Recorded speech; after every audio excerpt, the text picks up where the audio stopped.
The Diary of Dr. X, Episode 6. Why Recycling Doesn't Save Any Trees. Many people have probably heard of the 3 R's of ecology, even in the corporate media. You know, reduce, reuse, and recycle. What the corporate media doesn't tell you is that they are listed in their order of importance, from first to last. They also don't tell you that recycling doesn't really save any trees. There is a reason for this. Recycling, as it turns out, is perfectly consistent with the corporate philosophy promoting economic growth as an indicator of a healthy economy. I'm sure you've heard about that one in the CCP media on a daily basis. Allow Dr. X to explain the situation. After all, I've already been using the term efficiency in an ecological sense in previous episodes. I feel that I owe you an explanation of the contrast between ecology's use of the term and capitalist economics' perverse understandings of the term efficiency. You see, economics defines efficiency in terms of saving time and labor. If you can do the same job more quickly while laying off as many workers as possible and replacing them with machinery, not only costs less, it means you can make more profit in a shorter period of time.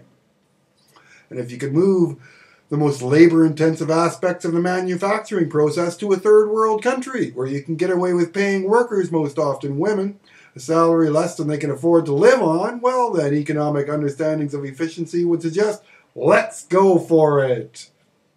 As long as the savings outweigh the cost of shipping everything back and forth, as it most often has the past few decades, that's the way things are organized. But do you see any waste in this process? Perhaps in the area of transportation? Do you see any exploitation of foreign workers? See any layoffs for workers in our own countries? Economic ideas of efficiency involve centralizing production to the greatest degree possible to benefit from what is called an economics of scale. In other words, the bigger, the better. Efficiency in this view is all about maximizing profits over the short term, even if this involves environmental pollution, ecological destruction, unemployment in your home country, or the waste of vast amounts of finite resources for short-term gain. In fact, the more resources are used and the faster they are consumed, the better it is for the system. This is because wasteful and destructive patterns of overconsumption, as John Bodley has called them, make the economy grow and are also very profitable somewhere in the supply chain, particularly for the shipping companies. And believe me, these big, massive international conglomerates most often own the entire supply chain. This is why recycling is consistent with corporate philosophy. Recycling makes available a vast new source of material which can be added to that which is available from the harvesting of new raw materials. Take paper, for example.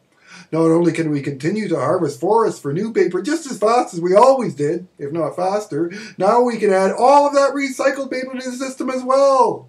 Yippee! That means growth. It means the system can continue to expand even after we have reached the limits of new paper production based on harvesting trees. Just wonderful as far as the CCCP planners are concerned. All that additional supply of recycled paper also helps to keep the costs down. Lower prices help keep both sales volumes and consumption levels up. So given the logic of the corporate system, there is absolutely no reason why our recycling will actually save any trees.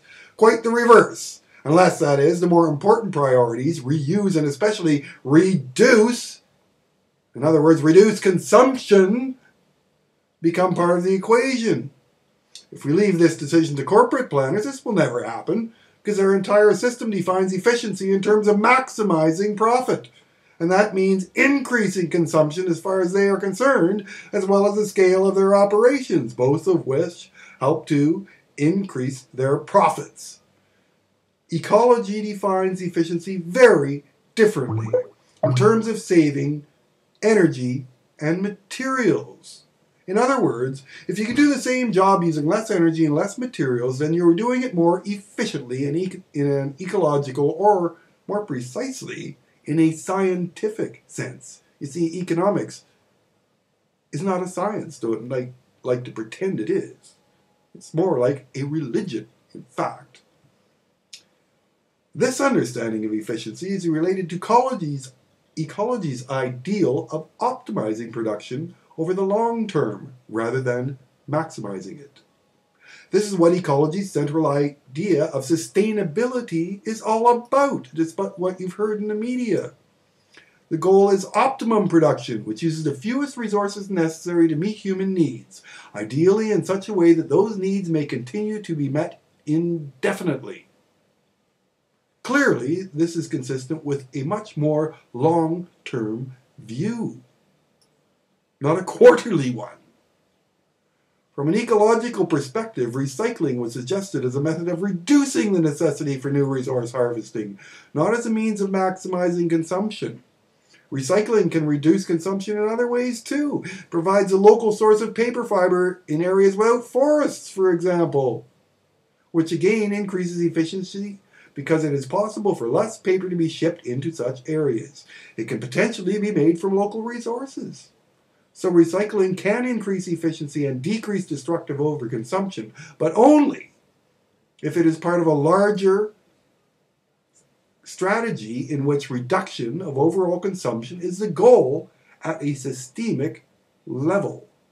It is not at present, sorry to say, and it won't be as long as economic growth continues to be regarded as the indicator of a healthy economy, because it is the precise opposite of everything that sustainability stands for, despite the fact you hear about it every day in the news. And of course, this won't stop the centralized planners on Bay Street and Wall Street from abusing the word in their corporate propaganda for the spin points. After all, lying to the public has always been a perfectly acceptable strategy for maximizing profits in corporate circles. Cheers.